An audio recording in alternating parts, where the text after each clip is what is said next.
જય ગૌ માતા, જય ભોળાનાથ. આ જો 5 કીડી હતી, 5માંથી 50 થઈને 50માંથી 500 થઈ. કીડીઓમાં હપ છે પણ માણસોમાં હપ નથી.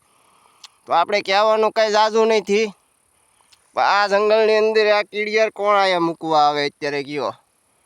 જે કોઈને ઈચ્છા હોય તો આપણને તૈયાર કરીને દેજો. જુઓ તમારું આ કીડિયારું કાંઈ ઓલાની ઘોડે કે કોઈના પગ વટે નહીં નાખવામાં આવે. એકદમ સરસ જગ્યાએ સાયો હોય, બાવળીઓ હોય, મોટો જબર ત્યાં મૂકવામાં આવે અને કીડીઓને પણ તડકે ખાવી ના પડે. એ આ જો આ એક ધારી કીડી લઈને દાણો દાણો લઈને આખા ઉનાળામાં ભેગું કરે. આખો ચોમાસું બેઠા બેઠા ખાય છે. શું લેવા કે એને વરસાદનું ક્યાંય બહાર નીકળવું નહીં ને વરસાદમાં એને પણ ખાવાનું કાંઈ ન મળે. ને અત્યારે પણ આ ભર ઉનાળો કહેવાય કે ઉનાળામાં પણ એને ખાવાનું ન મળે.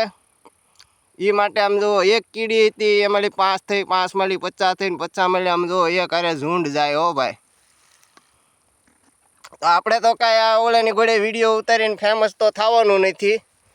આ તો માણસોને દેખાડવાનું છે કે આવા જંગલની અંદર જો કીડિયારું પુરાય ને એ કીડીયું ખાય. તો અત્યારે આ ચૈતર મહિનો ચાલે છે. ચૈતર મહિનાનું પૂન એટલે મહાપૂન કહેવાય. જે કોઈને તૈયાર કરીને દેવા હોય તો મને ફોન કરજો. મારું નામ છે પરમાર કિશોરભાઈ મંજીભાઈ. ગામ છે મારું ટાણા સિહોર છે. તાલુકો જિલ્લો છે ભાવનગર. જય ગૌ માતા, જય ભોળાનાથ.